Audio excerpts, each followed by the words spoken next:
While most of you are familiar with our presenters, I will give a brief introduction for those of you that might be new or just joining us for the first time. Our presenters are successful leaders in the field of coaching and executive development. Barbara Taylor is a business partner at J&Bar Associates, a coaching and executive development firm specializing in leadership development. And Charley Timmins is founding principal and chief inspiration officer of PMA, where he helps professionals identify their authentic difference so they can make the difference that they want to make. So with further ado, I will hand this over to Barbara and she will take over this session. And Charley, I see you just joined, so welcome. Yes, he did, and delighted. So thank you, everyone. And by the way, that slide, keep it on that slide. I adore that slide because is that not true that we walk around and we think everyone else knows what they're doing and we don't? So that, Frank, you did really well with that. So the imposter syndrome. Now, most of you have probably heard of the imposter syndrome. It's been around for quite some time. Basically, it is a thought pattern where a person has a persistent fear of being exposed as a fraud, and which makes that person either doubt him or herself, and they can minimize their accomplishments. Now, the imposter syndrome, even though we don't tangibly see it, it is real. And interestingly, it tends to affect high achievers. You know, it was once thought to affect only women, which we now know is not true. But perhaps this was the viewpoint because women were more open to talking about it. Men absolutely and also experience the imposter syndrome. Now, the imposter syndrome can affect people who are creative, inventors, founders, entrepreneurs, and people like us. Like the imposter syndrome can affect all of us that are on this presentation. When it hits business owners and entrepreneurs and consultants, the effects are both subtle and yet very, very powerful. And it can cause us to doubt our capability, our accomplishments, and preventing us from taking necessary steps. No, we're not showing the slides at this point. We're purposely keeping it a little bit of slide, not having a lot of slides. So we're going to hopefully just kind of talk people to people. Barb, it's Trisha. Can I ask a question? When you do go to show slides, are you going to give us a heads up so we know what we're supposed to be seeing? Sure. There's only going to be one more slide. Oh, thanks, Barb. Sorry. Okay. So if you've had that nagging feeling that you're just not qualified or have a fear of being exposed, it's likely you've experienced that imposter syndrome. And it's that horrible little voice in your head. And here are some of the things, and as I say some of them you may go, yeah, I've done that. So some of the voices can say, I'm not good enough. I'm not fooling anyone. Who do I think I am? I can't possibly pull this off. I have no business doing this. And people are going to discover I really don't know what I'm talking about. This type of thinking really typifies the imposter syndrome and this type of thinking. And that nasty little voice is truly a bully and one you need to corral and put in its place. So that's any questions about the imposter syndrome. In the worst case, it is the type of thing that drives people to perfection, and it is constant. For many of us, it may not be constant, but it shows its head at times when we feel vulnerable. Okay, any questions?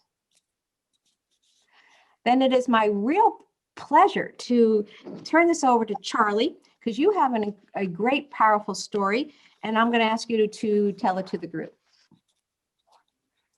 Welcome, everyone. As Barbara said, this is a conversation, and I want to share 3 inflection points in my career where the imposter syndrome or any derivative of it has showed up. The call came in on Saturday of Thanksgiving weekend. The first words out of my employee's voice was, Grant is dead.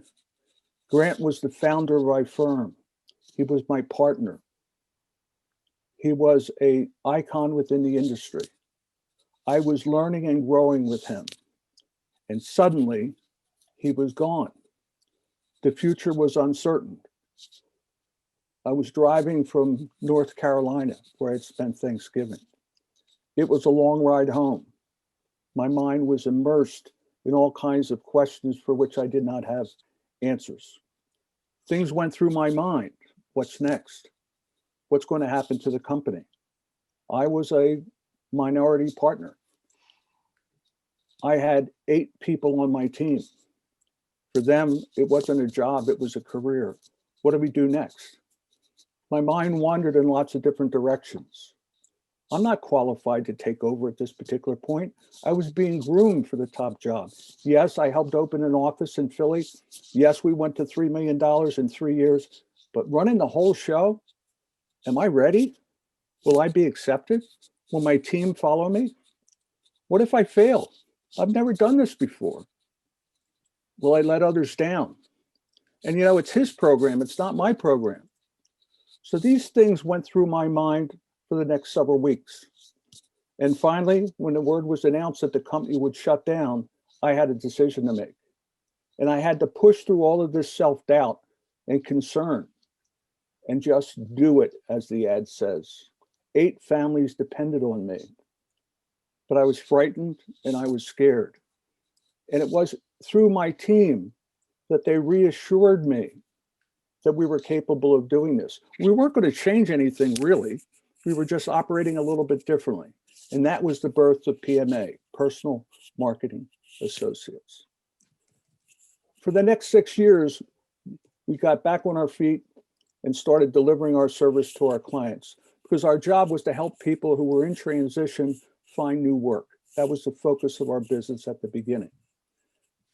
But as we approached 2008, the world became a little more uncertain. I call it VUCA, volatility, uncertainty, complexity, and ambiguity, was entering into the world, and it affected people's making decisions to work with us. See, I work with people who hire me, they pay me out of their after-tax dollars. So they became cautious, and it caused me to rethink our entire client acquisition process. As consultants, we all have one. We try to find one that works for us. And what was working for 6 years was no longer working very well.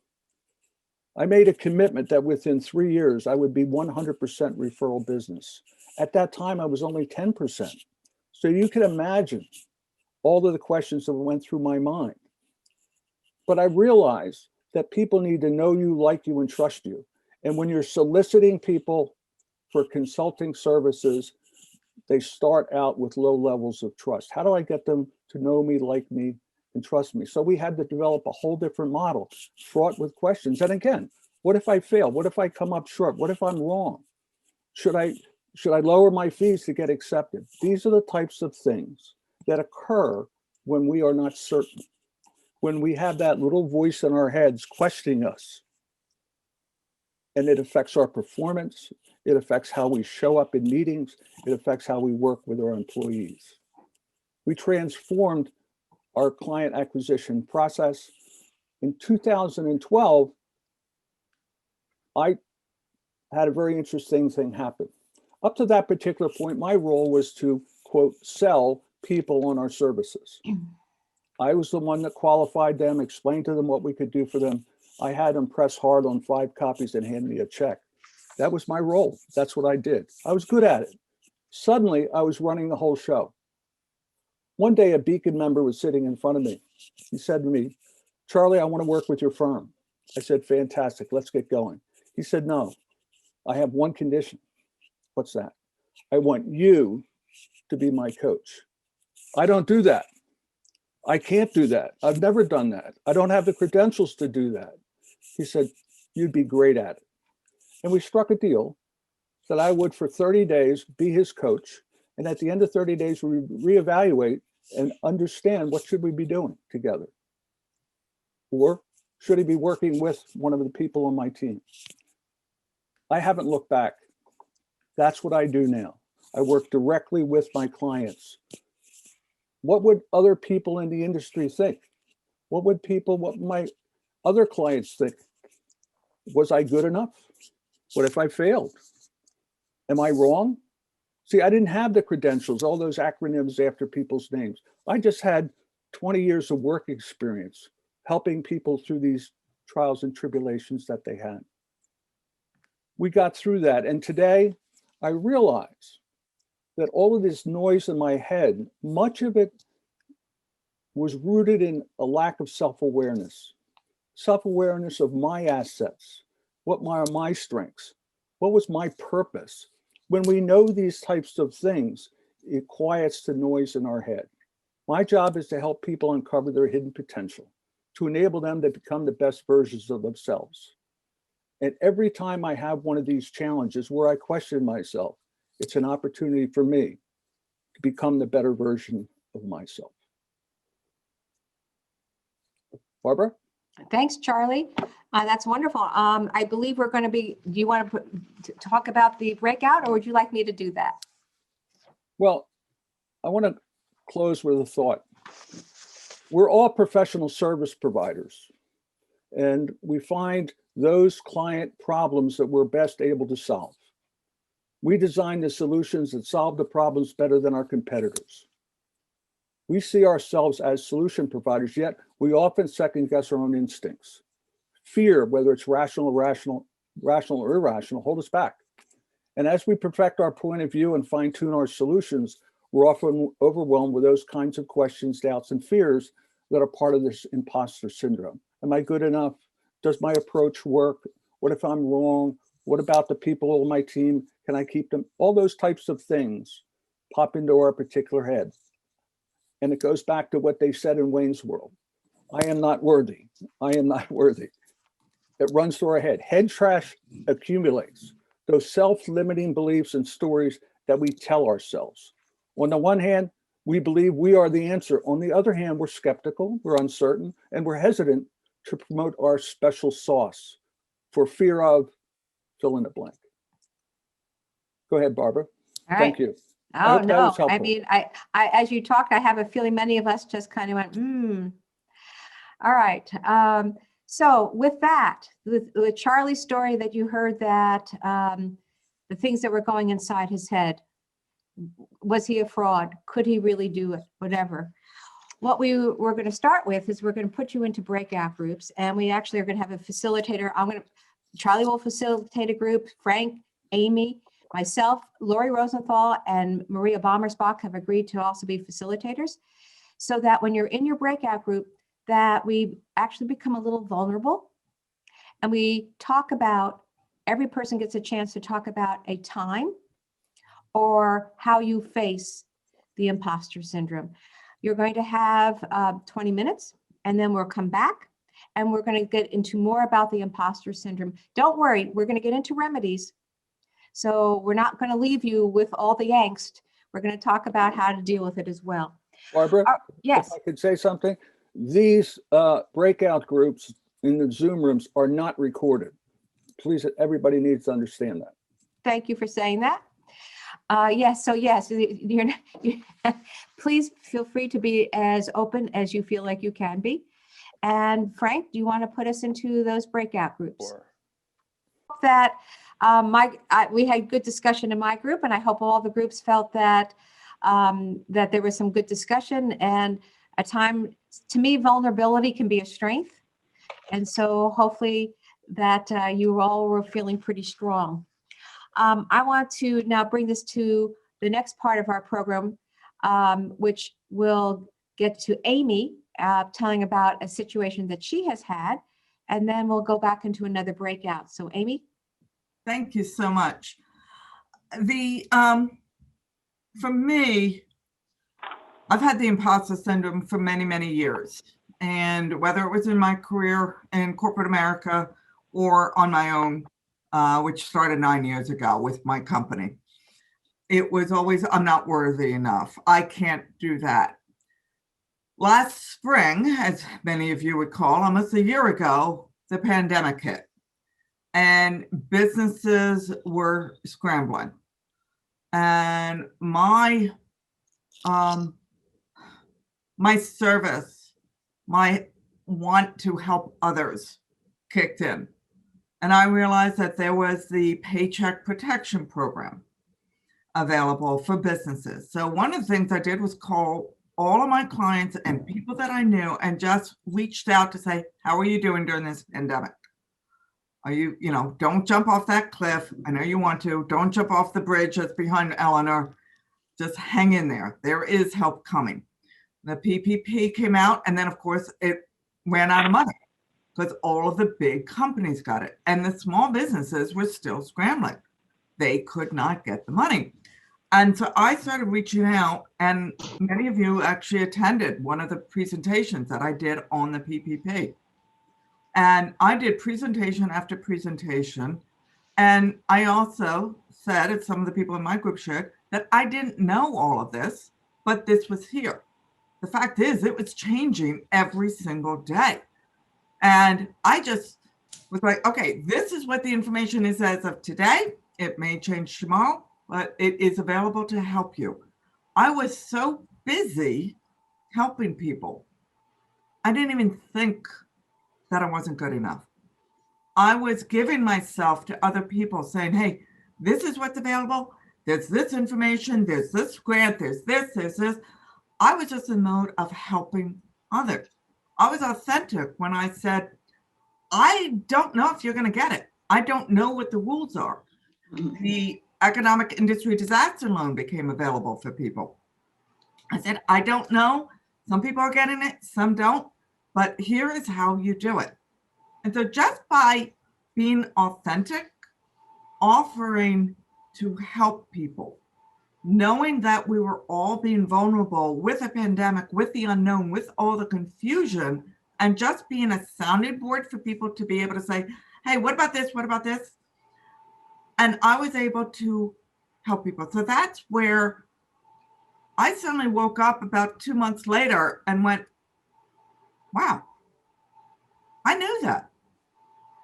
I'm not worried anymore that I don't know it, because again, my authenticity there, my want to help people was what was driving me. It wasn't a drive for money. It wasn't a drive for getting more clients. It wasn't a drive for any of that. It was just an authentic drive to help people and to make sure that the other person knew there were options. And when I woke up, I kind of went, oh, wow, that low imposter syndrome, that person behind me saying, you don't know anything, it went out the door. I said goodbye to that one. And it has been, I'm standing taller, I'm feeling better. It's just been a huge, huge difference in my life. So that's my story. And now we are going to go to the next breakout session, which is how does one break through? All right.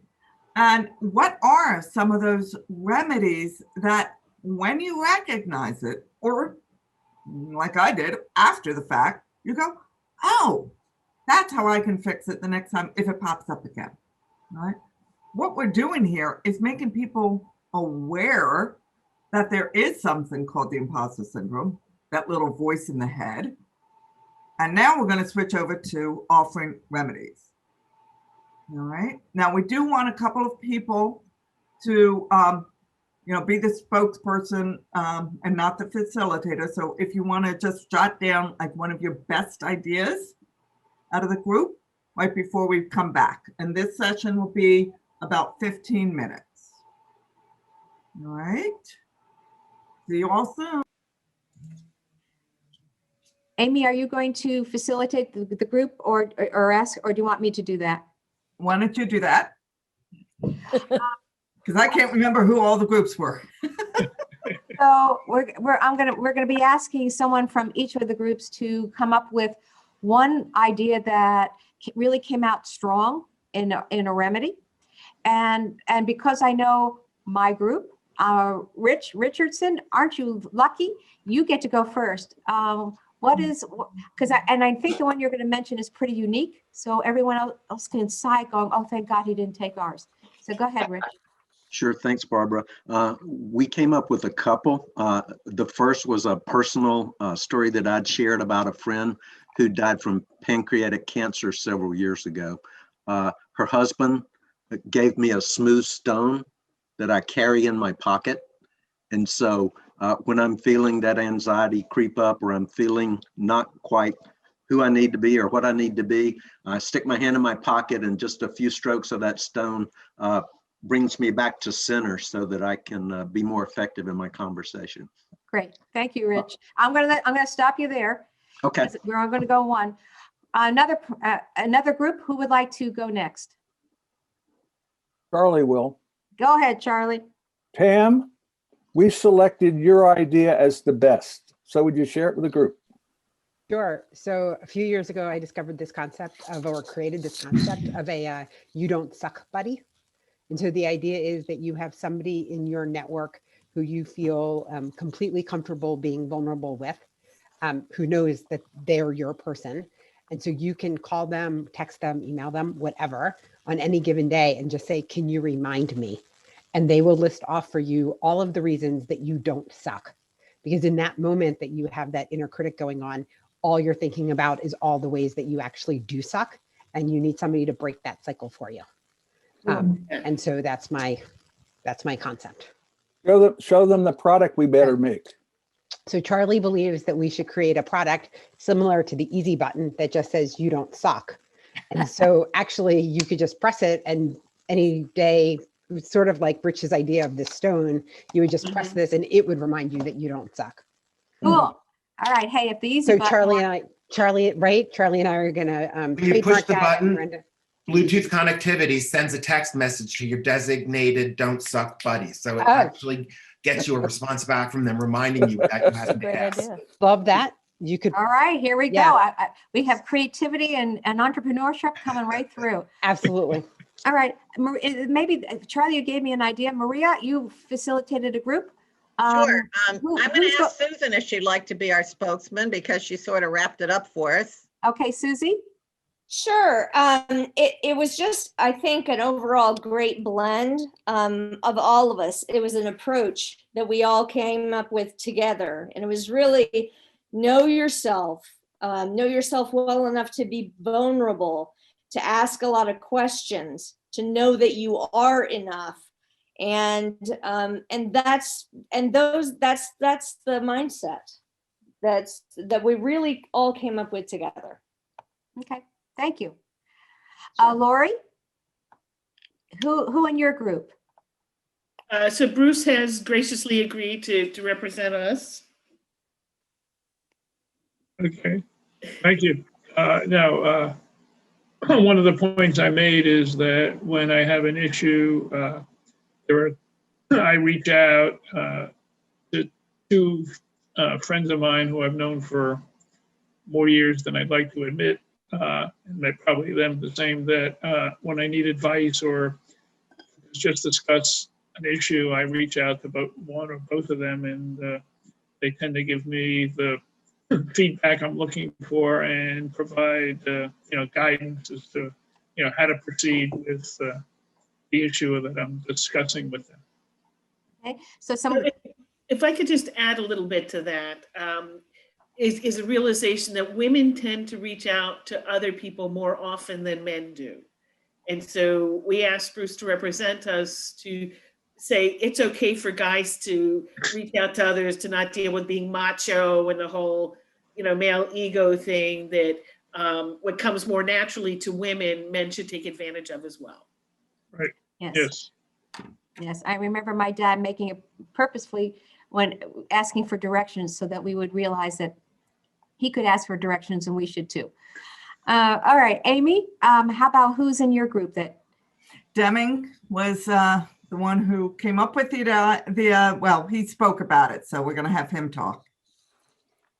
Hello, everybody. I'm Deming. So in reflection to the imposter syndrome, acknowledging that nobody is an expert in everything. So specifically, we were talking about working in maybe a field where there's a lot of esoteric specialty, or maybe providing a service where you're a consultant, coming into an organization. We've all, I think, been in that position where you get a question about something where it's really, you don't know the answer. And really, we were talking about how in that moment, it's perfectly fine to be your authentic self and say, you know, that's a great question. I don't know right now, let me go back and talk to the team. Or sometimes, you know, I don't know, not my wheelhouse. However, I can help you articulate that question and connect you with a person who can help you. And just the way that that reinforces one's professional credibility, but also the authenticity. You know, you're a real person and you know what you're good at, you know where you're providing value. I think that, in my experience, also reassures the folks paying you a premium hourly rate that they're going to get value for that money. Thank you for sharing. So the idea, and I think part of the reason for this program under professional services is the idea that we don't want the imposter syndrome to hold any of us back from ideas, from next projects, from next business concepts. Like Charley in his story and Amy, that you need to push through, to not inhibit your capability, but to try to push through it. So Tricia, you asked when a slide would come in. It's going to come in now. And what we're going to show, so Frank, I'm going to ask you to do your magic wonder. And we're going to go into some remedies. All of you kind of mentioned a number of these. So I'm just going to briefly go over them. One of them is to recognize the awareness. And what came through in a lot of the stories was you have to be aware, right? So awareness is the first step to change. So ensure you track these thoughts, what they are and when they emerge. And you may find some consistency. I mentioned in the first group to a group that sometimes the imposter syndrome will rear its head with certain people or types of people or in certain situations. So you may want to determine if there's a pattern, but being aware is important. Rewriting your mental programming. Boy, and I realize these, I wish I could say if you took this pill or you did this one action, it all goes away. It doesn't, but the idea of mentally reframing the issue, instead of telling yourself that that amorphous they are going to find out that you don't deserve the success, remind yourself that it's normal not to know everything and that you will find out more as you progress. I mean, that really what goes along with your story. What also came out in the stories was talking about your feelings. And I certainly did that in my groups today. And some people even on this presentation have heard me talk about some of the fears I have. There may be others who feel like imposters too. So it's better to have an open dialogue rather than to keep and harbor all those negative thoughts alone. Consider the context. Most people will experience moments or occasions where they don't feel 100%. There may be times when you feel out of your depth, and self-doubt can be a real normal reaction. If you catch yourself thinking that you're useless, reframe it. The fact that I feel useless right now does not mean that I really am. And one of the things, Rich, you mentioned, and I'm going to just have you very quickly talk about the, I can't remember her first name, the speaker, last name was Robbins, and it wasn't Mel Robbins, who I have a feeling might be related to Tony Robbins. But tell about the difference of what she said very succinctly. Okay, both excitement and nervousness are the same emotion, and it's the glass half full, glass half empty. It's just how you think about it. You can think you're really nervous about something or that you're really excited about something. Yeah. And so it's considering the context, reframing. Be kind to yourself. Remember that you are entitled. We all are entitled to make small mistakes, and we can do that occasionally. And please, let's try to forgive ourselves.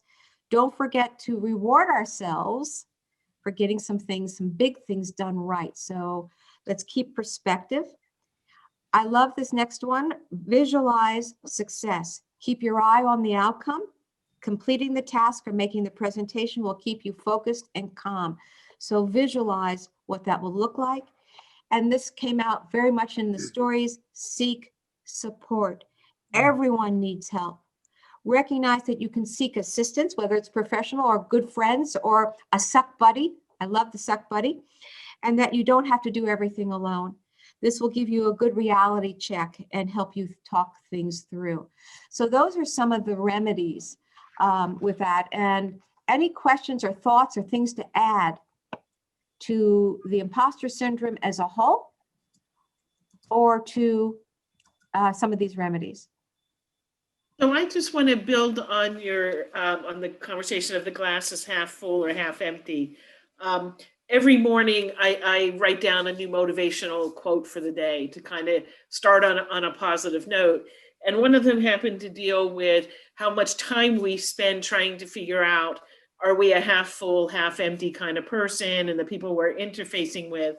And the person's quote was, everyone there is missing the point. The glass is refillable.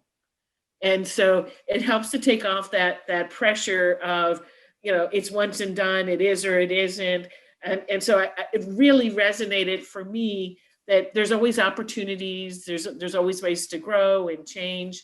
So you might want to add that to the half full, half empty philosophy.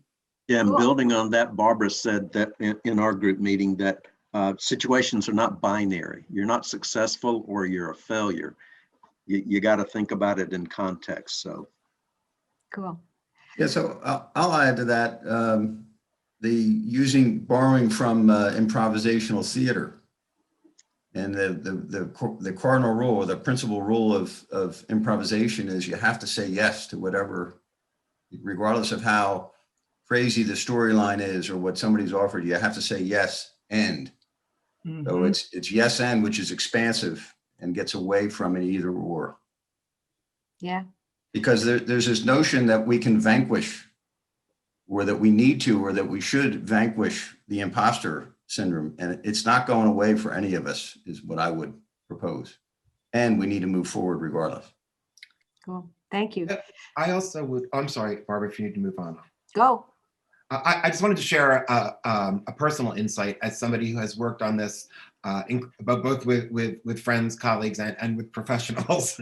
And what's been really helpful for me is when you get to that place where you're starting to have the feeling and you recognize the feeling, to take half a step back and say, because all of these things, yes, and why right now? Am I feeling this way? What is bringing this up? What am I getting out of suddenly feeling like I don't know what I'm doing here? Like this, where is this coming from? And not always, but sometimes it leads to an insight that is really useful and makes it less likely to happen in that situation the next time, for at least in my experience. Thanks for sharing that. Obviously, the issues are right inside our head, right between our ears, and that's some of the easiest, but it's also some of the hardest things to deal with. Charley, I think you were going to do a really quick wrap up, and we can then see if we can do maybe some quick networking. So Charley, take it and end it, and we'll get into some quick introductions of everyone. Hopefully, we're all professional service providers. We're providing services to those clients that we deem to be our most appropriate clients. And hopefully you've seen the irony of our profession. We are all in the change or transformation business. We're taking companies and people from where they are to where they need or want to be.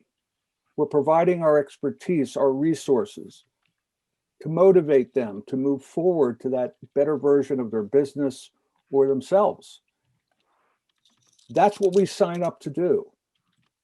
And if we're riddled with questions about our worthiness, our subject matter expertise, how we're going to be perceived, measuring our value based on what other people may say about us instead of inside at the locus of who we are, believing in what we're doing and the value of what we're doing, it could be a trap.